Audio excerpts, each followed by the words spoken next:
Hello, chat. Yet again, it's me in my house.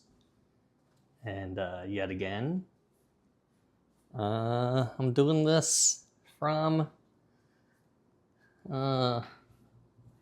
here and not the park because I started a little late at the park. Well, not late, but it's a 4 p.m. start today, so we didn't get out of the war room till 5. There wasn't really a break for lunch. A lot of people just got food and ate while we were working through the board. So, and then, even though I put my mic and everything I need to do this thing in my pocket, I forgot to start recording when I was in my car. So now you'll get the recording now. So hello. It is draft. Tomorrow is the draft, where we will pick. I think we have 3 picks tomorrow. So 3 new Reds will be selected tomorrow. At least 3 hopefully new Reds. And then the next day, we'll pick the other 17 new Reds. So,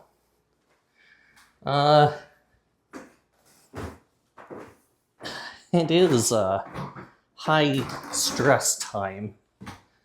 And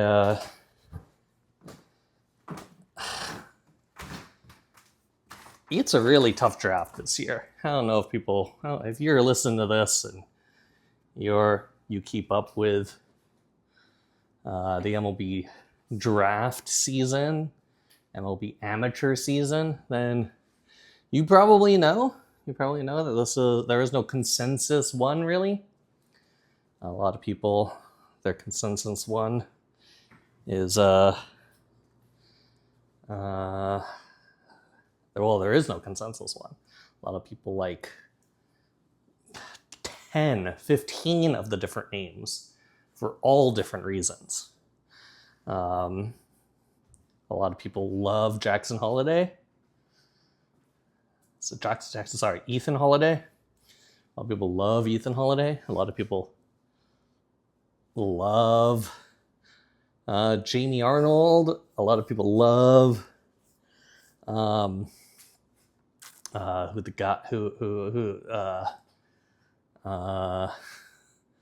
lot of people love oh man, I'm blanking on his name. We haven't been talking about these guys today, but a lot of people love all the picks, whether it's Jamie Arnold, Ethan Holliday, you got some of the what's his name,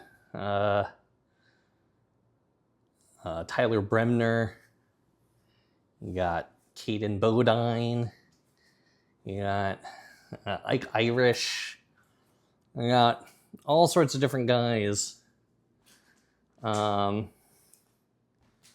could be really in the running for any of the top 10 picks. Really, the top pick, I don't think anyone knows.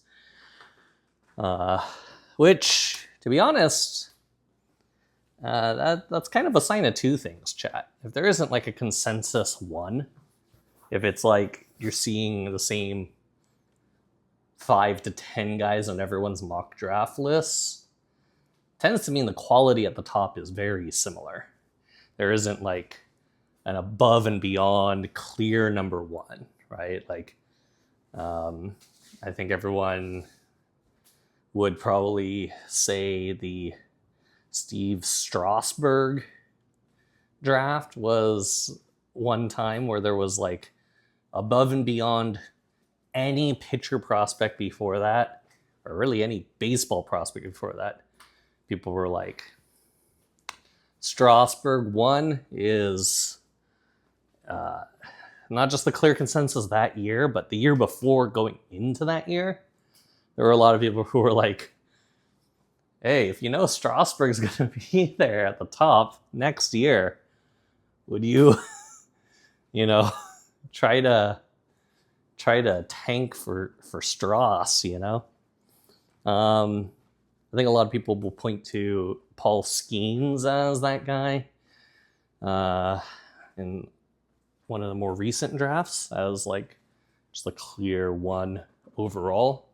Although even in the Paul Skeens draft, you had Paul Skeens and all those hitters at the top, Dylan Cruz, Wyatt Langford, all those guys.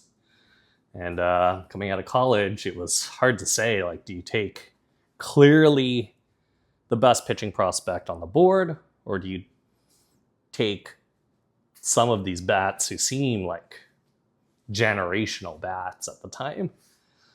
And the word is still out. Verdict is still out in Cruz. I think Wyatt Langford is also, verdict is still out, but he has shown really, really big pop in some of his opportunities.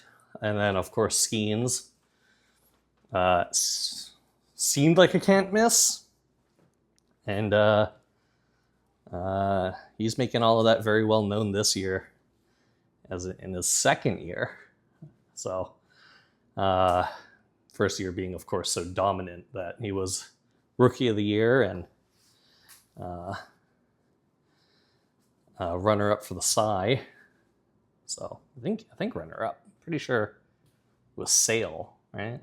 So anyway, I don't keep up with awards too much, to be honest. So this year, unlike the drafts I was just talking about, it's a lot more difficult to figure out who the top consensus pick is. Even in last year's draft where we picked Chase Burns, where, of course, picking Chase Burns was like fantastic pick, best pitcher in the draft, and obviously he's crushing it this year with us in the big leagues.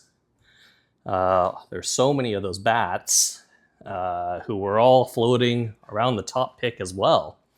Travis Bazzana obviously went 1-1, but yeah, so many of those guys, Caglione and Nick Kurtz and JJ Weatherholt and Charlie Condon. You had so many names at the very top, and they all seemed like great picks, but our room really loved the pitching. So Burns was an easy, not easy by any means, but Burns was the pick for us. So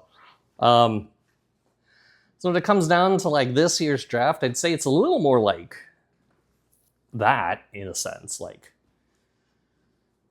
the top is, there's a lot of quality talent at the very, very top, and it's hard to know who's better than everyone else. Like, who do you want to pick? Who do you want to fall to you, really? Well, especially in our position, we picked 9. So, anyway, long story short, draft season. We are this time tomorrow.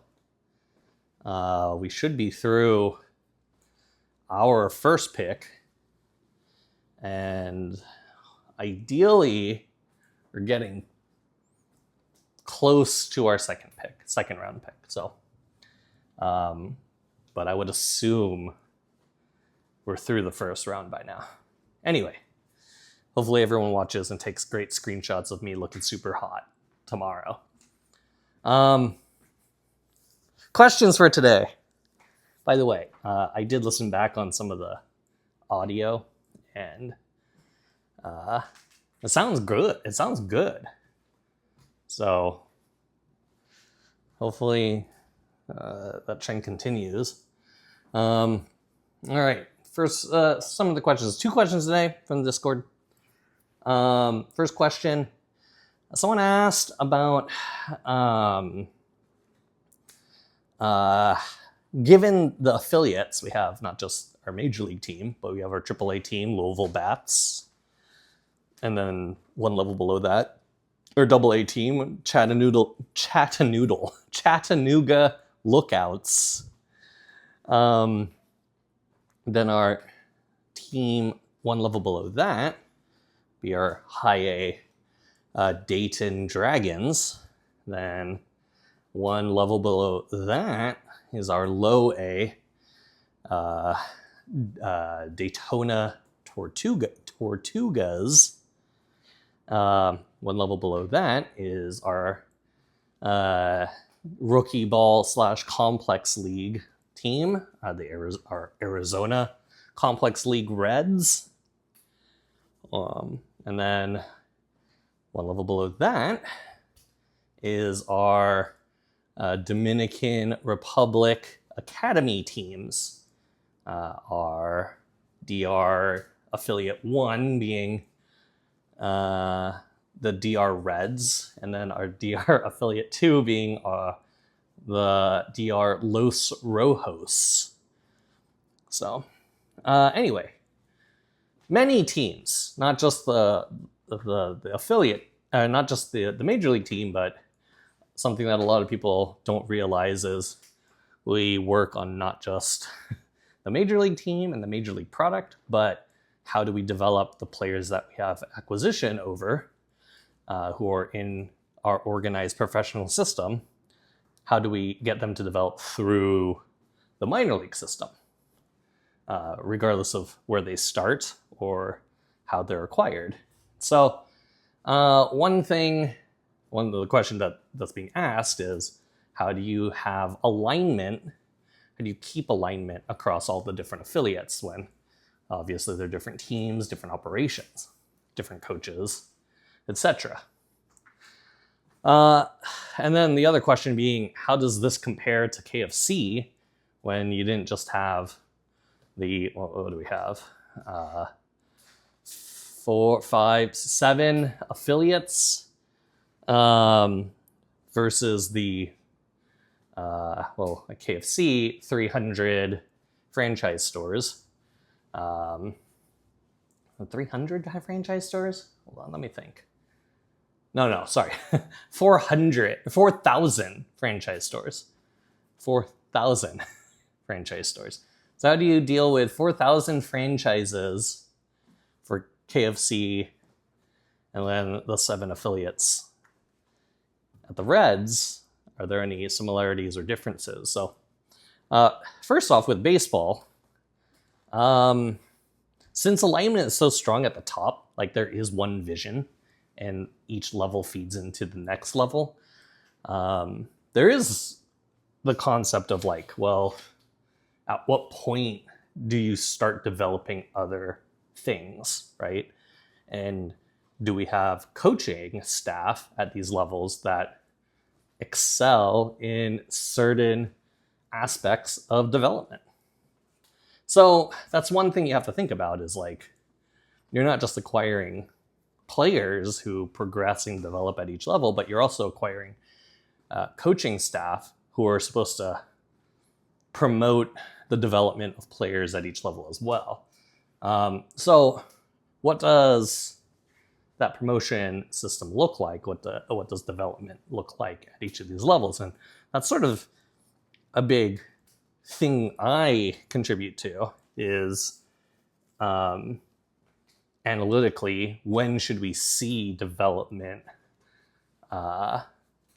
blossom or begin, or even like reach a plateau to some extent at certain levels? What should we be training at the lower levels versus at the upper levels? What should we be focused on in terms of development for certain players in lower levels versus certain players at upper levels? And it's not completely a black and white. It's not like, oh, in low A, you have to throw at least 97 miles an hour in order to get to the next level, or you have to have a walk rate of at least 20% in order to make it to the next there is a cookie cutter or checkbox like that, right? Theoretically, there are some goals, and every player has their own goals. It's what we call the player plan, which I'll get into in a second. But all players have their own individual goals based off their talent, where they're starting, how they are performing, who they are. And they are supposed to execute on those plans in order to develop into the best version of themselves. They need to ultimately succeed in these ways that we believe that they can succeed, right? We acquire them because they're good, and we believe, given what we know how to do, or the things that we are experts in developing, we can add certain things to their repertoire, right? Whether it's on the pitching side or the hitting side. So, handful of things there, just to summarize. One, the very top of it, we're always trying to feed, the player development system is always trying to feed major league players, right? Major league talent through the pipeline. So the object is to develop players into major league talent, which is a little different than like KFC's franchise model, right? Like, it's not like, oh, we really need to get the Tacoma, Washington franchise to develop the best mashed potato recipes in order for us to take that to the Georgia market in order for them to upsell more mashed potatoes, right? There's no development system. That's usually done on the corporate level. And then once we take the bigger risks at the corporate stores, for those wondering, they're 10% corporate owned KFC franchises, and then 90% is franchisee owned. Or rather, not corporate owned, right? So we actually end up having around 300 franchisees that manage over the 4,000 KFC branches. And if you're like, how does that work? Well, there are people who own many, many KFCs. Some people own as many as not 1,000, but I think like up to 500 of them, I believe, is what one of our franchise entrepreneur groups own, or not mine anymore, KFCs. And you had people who owned in the hundreds at the very top, but usually some restaurant groups would own anywhere between like 3 to 5 if they own KFCs, and then between KFCs and other Yum brands, they might own as many as 10, depending on the franchise group. So very rarely, although it is the majority, so I say rarely as if like this doesn't exist, but usually the people with smaller say in the franchise calls are the ones who are like the family-owned KFC in, middle of nowhere, or like in a city, and there's that one that they just ended up buying because they had the opportunity to. So while that does make the majority of the franchise model, they definitely have a lot less say, mainly because the ones who own and operate so many of these see it less of like a family owned and operated business, and like making profit at all is good. The ones who own like dozens or even hundreds, they want like the most min-maxed possible menu as possible, right?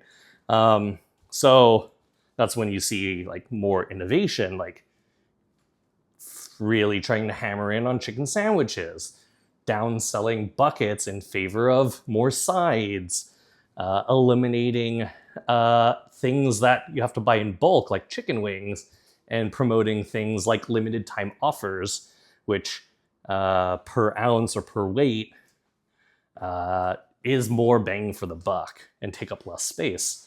So that's really where like some of the more progressive innovation comes through, at least at KFC when I was there. Unsure how it is now, but I'd assume it's not too different because there's so many people involved in making a decision that it's hard to make any one big decision without people getting super mad. So I remember when we moved from fries to wedges, it was actually a pretty big fight. I say this as like there was like some fiscal fight, but no, it was like a philosophical fight of like, we're a fast food restaurant that is known for potato wedges over fries. So why would we offer something that makes us unique? Isn't it like a big selling point that we have this thing and no other restaurant does? And while that was heard, and that's a very strong opinion, fries were cheaper. Fries you could sell or market to a wider audience. Fries took up less space in your commissary or your freezer. So theoretically, you could sell more, move more. It costs less to buy. And the thing that should matter the most is you profit more. But for some, like the identity of KFC is really important. The signature of KFC is really important beyond just the dollars and the cents. But of course, you don't buy a KFC theoretically as like a cultural move. You buy a KFC because you want to make money, and you want to make a lot of money theoretically. Or rather, more realistically, you want to make an investment, and you want to have that investment return as much money as possible, right? So a little different, right? But some similarities. We make an investment in terms of acquiring a player in KFC, or not KFC, at the Reds. So you make an investment there, right? You want to acquire a player. You see how they fit your team. You see where they need to develop. You want to improve upon that development. Or you see something that they're not doing, and you believe you could acquire a player and teach them something that makes them better / different than what they are. And if so, that will return to you a gigantic return on whatever the investment is, right? So the thought of like, there are no similarities between these businesses, well, that's not true. Like, how I help based off analytics is identifying where these strengths and weaknesses are, and then trying to communicate that throughout either corporation, either organization, whether it's based off things you need to improve on your menu statistically, or places you can improve upon your performance statistically. The only difference being there's a lot fewer people to fight at the Reds, but because there's a lot fewer people to fight, it means the responsibility is spread across fewer people as well. So if you are making a decision or making a suggestion, yes, it requires less people to agree with you, but if you're wrong, there are fewer people to blame. So you need to be really right. And if you're wrong enough times, you're fired, right? You don't have some safety net. It doesn't take too many wrong decisions to be considered not as good as the rest of the league, right? So it is important to know that the best decisions are still the best decisions. And to make the best decisions, you need not just someone with a bunch of numbers, but you need the right blend of domain experience and statistics. And both KFC and the Reds operate in that fashion.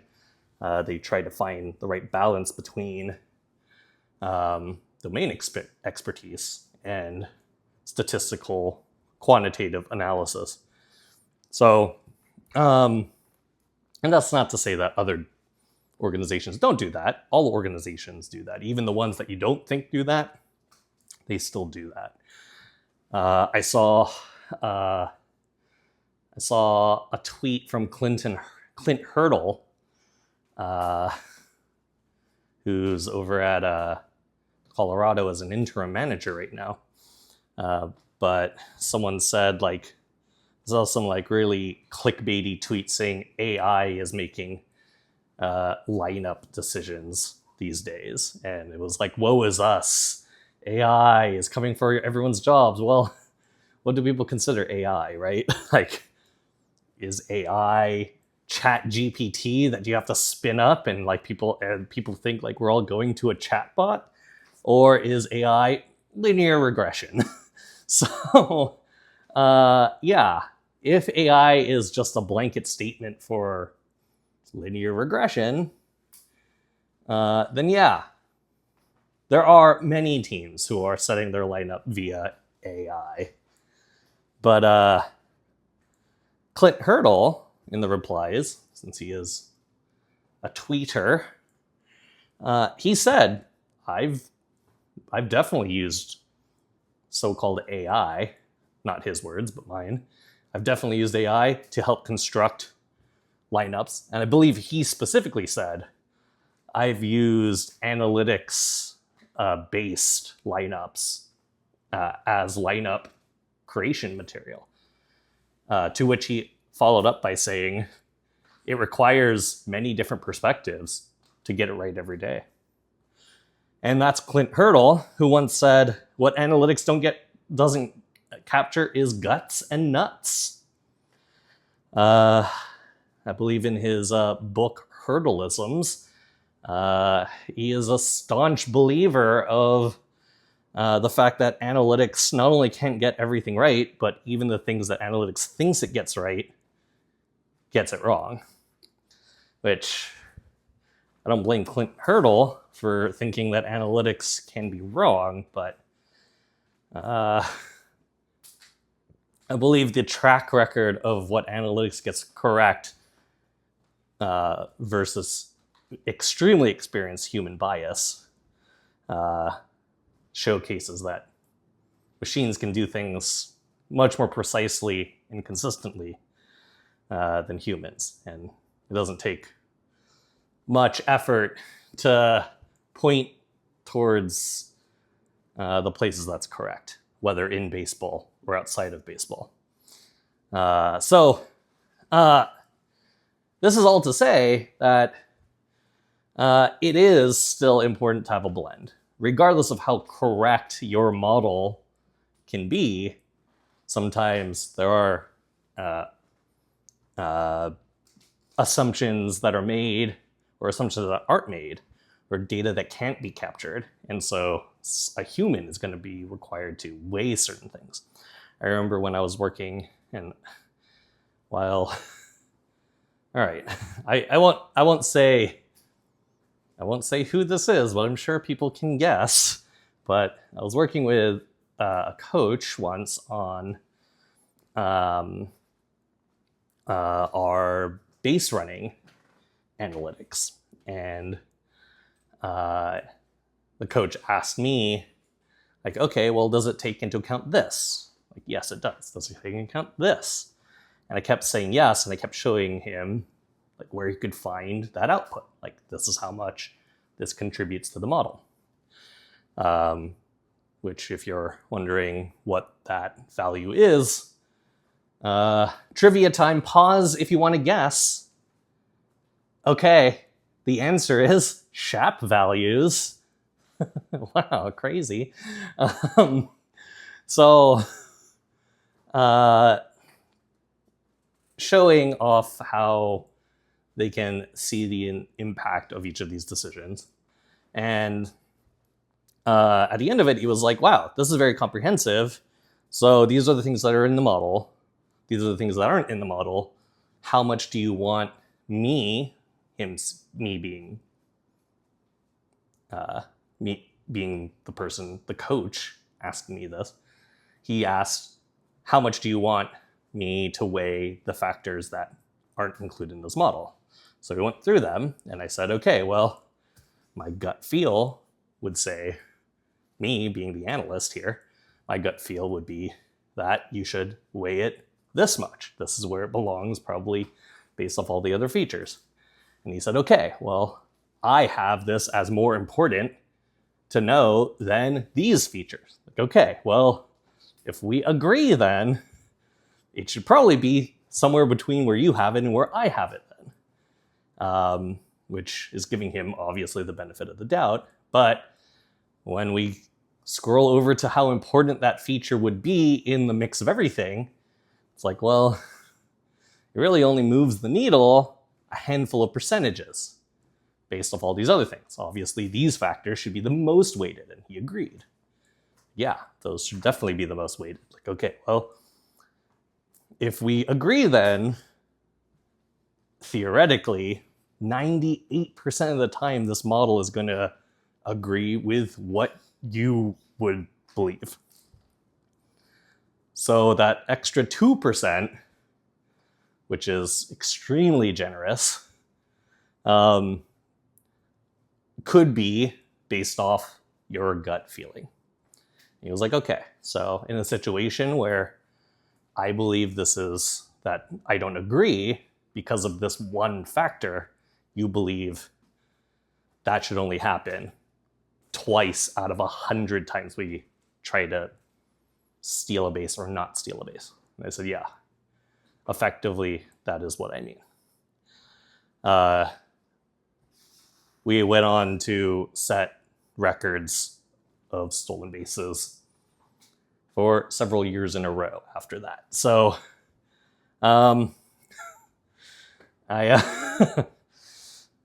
maybe I'm ruining baseball. I don't know. So, it was a great test to not just test, but a testament to a working relationship of what analytics and domain expertise can do. If you really spend time educating through what some of this development could look like and what statistically could be right, you can also show, like, well, here's where it could get it wrong because we don't have the data or we don't have the understanding of what this data could mean, right? It doesn't fit in the model with all the other data that we have that does fit into the model. And so being able to just educate through and ultimately find that middle ground of like, okay, well, you believe it is important, it should be here. You believe it's more important than that? Okay, we'll lean on you. I've done all this work to get to this point. Like, if you want to, put lemon in the drink instead of a lime, I'm not going to stop you. I still have the majority of the drink made, So, anyway, a little off track of what the question was.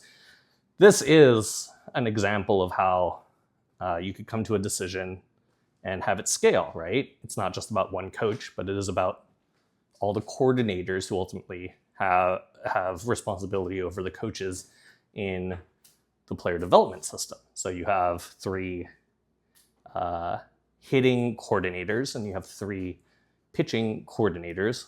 You have 2 defensive coordinators who work on infield or outfield defense. You have a catching coordinator who works specifically on things with the catchers. So you have a base running coordinator who works on base running tendencies and fielding tendencies, in fact. So you have all these different coordinators and coaches who report to them for specific things related to the system they want to get it right too. So usually that's the hierarchy. There is something at the very top from the director of player development. In this case, that's Jeremy Farrell for us, but every system has a director or a head or vice president, whoever the theoretical head is of player development. They have some philosophy and goals that are required for players to get promoted and ultimately make it to the major leagues. That goes down to the coordinating group. So people who are on field responsible for talking to the players, making sure that they're executing the things that are wanted. And then the coaches who are day to day with these players, because there's only a handful of coordinators, but there's a coach at every affiliate, of course, and multiple of them. They ultimately pound the table for players to do these things. So that's sort of the system that cascades down into the player group. And the players, depending on if they execute their goals, in this case, like I said, these goals aren't just one goal, but they are a set of goals that we all agree upon and write down and communicate to a player in the form of a player plan. And all organizations have development goals or player plans for all of their players. So what are the things you need to do? Just like I mentioned this before, just like if you are at any company and you have like a individual development plan, some sort of development goals for the year. You know, sometimes HR does this, sometimes your boss does this, sometimes it's a conjunction of many people who work on like, here are the things that we're going to grade you on by the end of the year. These are the things that we want to make sure that you do in order for us to judge your performance by the end of the year. And, you know, you write it down, your boss sees it, they write it down, and then you go through the year, you talk about that in your one-on-ones, you have project discussions with the groups that are working on the same projects as you. You see what needs to be done, who's doing what work, and what's being prioritized.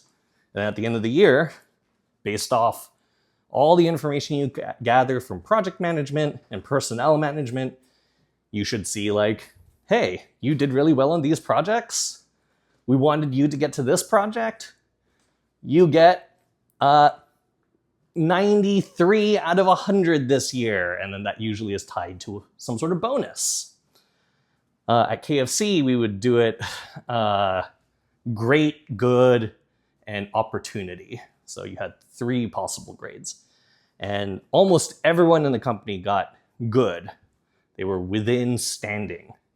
And somewhere around like 3% of the company got exceptional, which in terms of a bonus, that tied to 110% of whatever your bonus was. So if I think 95% of the company got just 100% of their bonus, 3% of the company would get exceptional, which was 110%. And then there was opportunity, where opportunity were 2% of the workforce who wasn't doing what they needed to do that year. They had some gaps in their plan that they didn't address, and that made it so they only got 95% of their bonus. If you're thinking like, this math doesn't math, you're correct. It doesn't. So, but that's how the checks and balances were at KFC. I won't go into how the Reds are, but I was heavily inspired by the KFC model. So my department is very heavily inspired by what KFC does. And I'll leave it at that. So when it comes to development plans, obviously we have them. people who are employed have them. Companies have them just for for all employees. Players have those too. And their incentive isn't specifically money, but it is advancement. It is like literally being promoted. If you do these things, that should promote you to the next level, theoretically. So, okay. That was a really long way to answer that, but it was a good question. I mean, not a lot of people probably.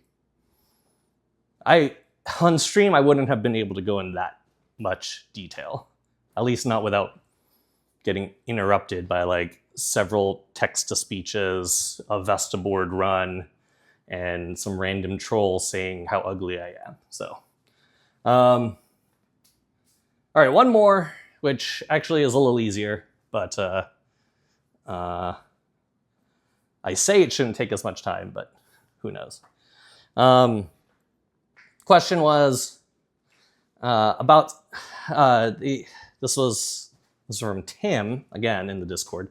They asked, they were watching the Red Sox documentary on Netflix, and they heard some coaches say this player is trying to get to their stuff. So he was wondering, does that mean like there's a big prevalence of this new public metric called Stuff Plus?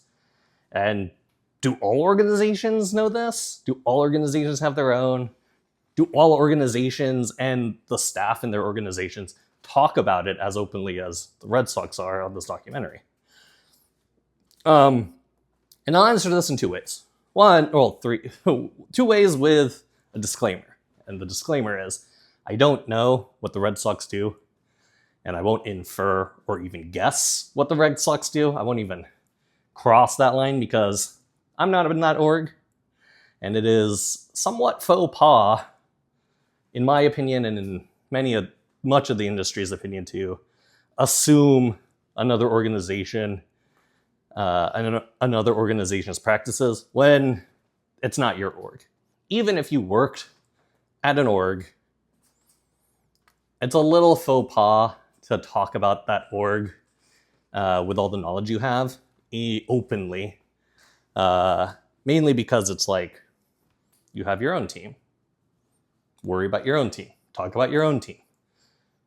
Use the knowledge from your current team. But you see players talk about different organizations sometimes. You see managers or coaches talk about different organizations sometimes. You do see other front office staff members talk about different organizations sometimes. But personally, just out of professional courtesy, if I'm not a part of that organization, this is specific to sports, obviously I talk about KFC all the time, but if I'm not part of that organization, even if I worked with that organization or people at that organization, it's just never a line I would cross. It's like, I wouldn't talk about my friends and their jobs, even though I know everything about my friends and their jobs. It's just not something I would do because I'm not them, and I don't even know if they would like me doing that, right? So even though I know them and they're my best friends, it's just not a line I would cross. So with all that said, I don't know what the Red Sox do.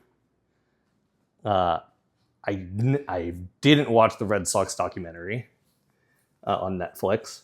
I didn't watch it. But that specific quote kind of says two things. One, the term stuff in general.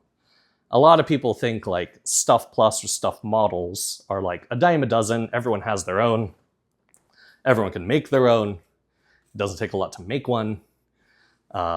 It's almost a known commodity to some extent. It is the value of movement of a pitch based off how the pitch deviates from ideal physics. So if people are out there still like not knowing what stuff under the hood is, if you throw a fastball, everyone says a fastball moves vertically, that it has a ride to it.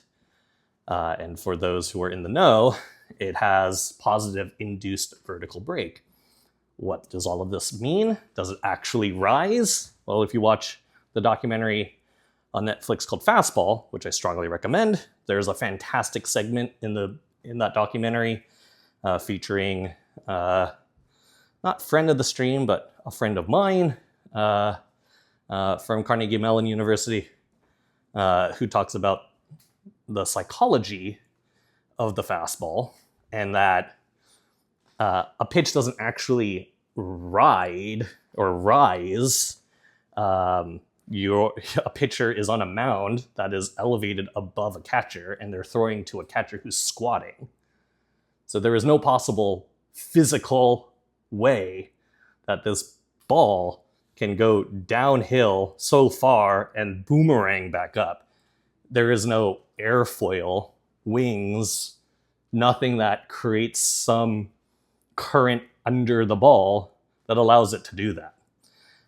What pitchers do with the amount of backspin that they put on a ball is that the seams are spinning so quickly through the air that rather than the ball dropping as it's supposed to, it actually keeps the ball elevated for slightly longer. Think about like a paper airplane. A paper airplane with really good wings, if you throw it straight, it will just glide for a really long time and then it will drop out the sky. For a paper airplane with poor wings, it will just like nosedive into the ground. So if you think of a baseball similar to a paper airplane in this respect, if the seams cut through the air quickly, then it can keep the fastball on on a plane up in the air for longer. It doesn't make it deviate and rise physically. It just stays on its track for longer before gravity brings it down. So it's really an optical illusion, a fastball. Batters think a ball should drop out of the sky sooner. When they don't, it has this parallax illusion effect that the ball is actually rising on them because their brain thinks it should be here when it's really here, right? So that difference is actually an optical illusion, to which, if you tell a batter, they will get very defensive about that. They're like, you cannot tell me that that ball doesn't actually rise. Like, I see it rising. It's like, well, it's not rising. You expect it to fall sooner than it is. It's not rising. That is your brain tricking you, and they just won't believe it. Some, not all, but some. If you watch a documentary, I believe Bryce Harper is the target of this quandary. He's an ardent defender of the fact that a fastball rises. And then he goes on to say, you stand in the box and watch 100 miles an hour come at you and you tell me it doesn't rise. Which, I have stood in the box and watched 100 miles come at me, and not only am I like pissing down my leg because it's so fast, and it looks like it doesn't look like it's rising or anything. It looks like it's going to hit me in the face. Objects appear larger if they're traveling faster. And when you're throwing something the size of a grapefruit at a speed that would be a felony speeding ticket in almost all states, it looks pretty deadly. And it can be if done incorrectly. I believe Randy Johnson once said,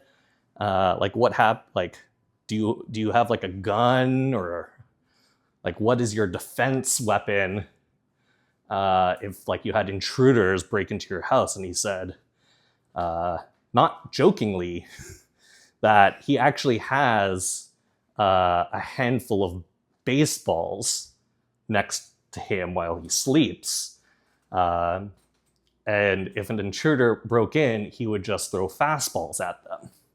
Randy Johnson being one of the greatest fastball pitchers and one of the greatest pitchers overall of all time. Which he knows. I mean, he killed a bird. So, the fastball is interesting. But this is all to say that a fastball moves based off the difference of where it should be given ideal physics. So if you're in space and you throw a pitch, that ball will go from A to B regardless of spin, because there's no friction in space, from A to B. You could twist it all you want, you could spin it all you want, but from one point to another point, it will just go. And I believe there's this pretty famous, from last year, a pretty famous video of someone in the International Space Station playing baseball with themselves, to which, if you think about things in the world of physics, he actually threw the fastest pitch of all time, because when you're in space, the effects of physics, or the laws of physics, are different than the laws of physics given Earth constraints. So even though, like, in actuality, Earth parameters would suggest the pitch was only thrown like maybe 5 miles an hour, in space that pitch was thrown like some several thousand miles an hour or something. Anyway, I don't understand astrophysics. I studied a different complexity in my life, I guess, too. So if a ball travels from A to B, ideally, then what does the effect of spin look like given Earth constraints? Well, for a fastball, the perception is rise, but it's not just perception, it actually does deviate up based off ideal physics. So if ideal physics says a ball from here to here should just be straight, a ball with backspin giving Earth constraints, because it's staying higher on a plane for longer, it's going to look like vertical break was positive when compared to ideal physics. So this is the same thing with the curveball. A curveball has this big spin.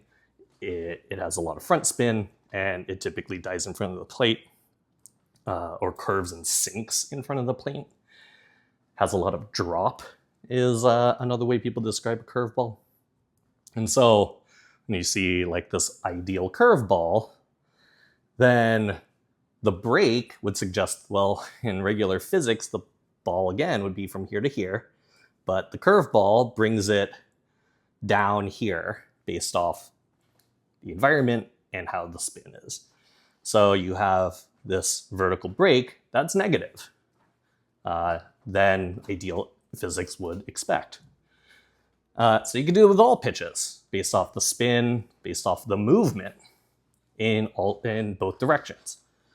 In all three directions, both X, Y, and Z directions.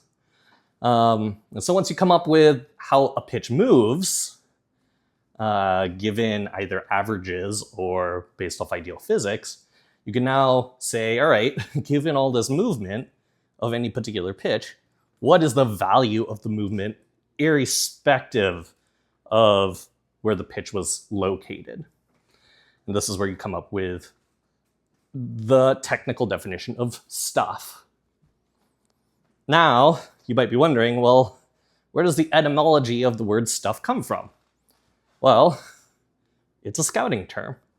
And scouts would describe a pitcher who pitches well, their pitch has control over their pitches, and their pitch shapes, so fastball staying up, curveball diving down, sinker and sliders cutting horizontally. They would describe it as stuff for the last several decades. The stuff or the life of the pitch is how it moves based off their watching the baseball game. So people took that term and decided to apply it to the quantification of movement, which is stuff. When we ask scouts what do you call the movement of a pitch, they call it the movement is stuff or shape or life, all of that, right?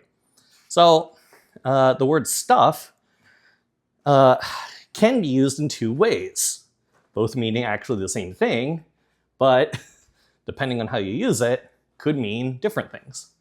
Or rather, you might be saying something different, I guess. One is if you're talking about the actual stuff value. So if you're using a metric that quantifies movement or stuff, then people might be talking about the stuff of the pitch and what the value of the stuff is. Sometimes even saying the specific term stuff plus. On the other hand, if the scout is talking about, or a person is talking about the movement of a pitch, you can also hear a scout or anyone talk about how the stuff plays. How does a pitch move? What is the stuff? How does it look? And this isn't necessarily the quantification of it, but it is the old scouting adage of it. Does the ball move in a particular way that's different, right? So I can't speak to whether or not the Red Sox documentary was saying it in one way or another, but I will say, at least to the answer to the question for Tim, do front offices and players and coaches and everyone know what stuff plus is? And that answer is yes. And they've known about it for much longer than the public models out there would suggest. Absolutely. But does the usage of the term stuff imply the quantification of stuff plus, or some sort of valuation of the movement? And that answer isn't yes. It's sometimes, but not all the time. When you're talking about how a pitch moves, you could be talking about just generally what the stuff looks like, how the pitch is shaped. Does a guy with a sinker, does it actually sink? Is it more of a horizontally looking sinker? When you're looking at a guy's fastball, does it rise? Does it have a lot of ride? Or does it have even a little cut to it? So horizontal is actually not completely to the arm side, but it moves a little more sliderish. So how does the fastball look? What's the kind of fastball stuff, or the fastball life, or the fastball shape? Same thing with a slider. Like, is a slider a bullet, a gyro? Is it a sweeper? Is it caught in between as a slurve? Does it play more like a cutter? These are all things that describe the stuff, the life, the movement of a slider. So when you're talking to someone just casually about the stuff of a pitch, you might hear someone describe it more qualitatively, or more categorically, or more nominally, with these terms. But if you ask about the quantification of the stuff, and typically if you're an analytics person and you ask someone what the stuff looks like, the next question back to you is, what is the actual stuff numbers? Then you would be talking about something like stuff plus. How does this pitch play in terms of quantitative analysis? So, okay. Dang, we're gonna cross an hour here. That's probably good because we had a short one yesterday. So, Please put more questions in. I like answering these questions. They're nice. And tomorrow's the draft. So if you're watching this and whatever the date says on it, if you're watching this before that date, which means you're watching it tonight or tomorrow morning, I guess. ESPN draft starts around 6 p.m. Eastern, and we pick 9th. So I believe that means we'll be about an hour into the draft, and I don't know specifically the time, but I'll actually post the time in the Discord of when we're supposed to pick, because ESPN is supposed to get that to us tomorrow once they get all the broadcast stuff, scheduling stuff lined up. So I'll see what time our specific pick's supposed to be. That way everyone can take screenshots, you know? Oh yeah, for those who aren't gonna be there, I was debating between the Louboutin, these Louboutins, or the Chunky Dunkies. So I think I'm actually gonna go Louboutin. It's important to, you know, it's an important day. You gotta look good on TV. I'm not on TV a lot. So they're gonna take a picture of me. I better be wearing the good looking stuff. And while the Chunky Dunkies are pretty good looking, I think throwing on the Louboutins is probably a good move. So I'll be there in Louboutin.